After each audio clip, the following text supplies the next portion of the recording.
श्रोताओं को प्यार भरा नमस्कार। कवि की कविता, कवि की कलम के बारे में आपने बहुत कुछ सुना होगा। कहीं खूबसूरती का वर्णन, कहीं वात्सल्य का वर्णन, लेकिन मेरी कविता क्या कर रही है कि कविता धारदार हथियार। कविता धारदार हथियार, ज़रूरत है सावधान और सजग रहने की। कविता धारदार हथियार, ज़रूरत है सावधान और सजग रहने की। इसके तीक्ष्ण प्रहार से हो सकता है आघात।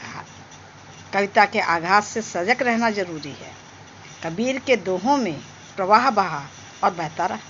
कबीर के दोहों में प्रवाह बहा, बहता ही रहा। चली कबीर की कलम, उसने मंदिर और मस्जिद न छोड़ा। समाज के उन बाशिंदों को बेनकाब कर दिया जो धर्म के नाम पर ठग रहे थे, कर रहे थे धंधा। एक जादू की छड़ी की तरह चली कविता, घन घन घन घन जैसे तीर चले पवन में। घन घन घन घन जैसे तीर चले पवन में छा गई कविता। आज भी कबीर की धार, उनकी कविता का प्रहार जारी है। आज भी कविता जारी है।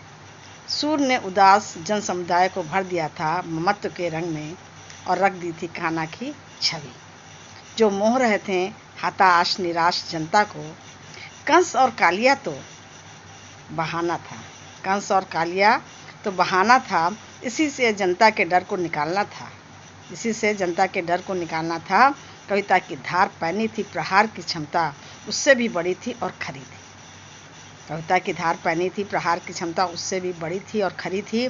आज जब विश्व की धरोहर बन चुकी है रामचरितमानस, कौन नहीं चाहेगा उसके घर में राम लक्ष्मण की जोड़ी हो। कौन नहीं चाहेगा उसके घर में राम लक्ष्मण की जोड़ी हो। अनीत को न चाहने वाला राजा हो और भरत जैसा त्यागी भ्राता हो। इसीलिए कहते हैं कविता धारदार हथियार।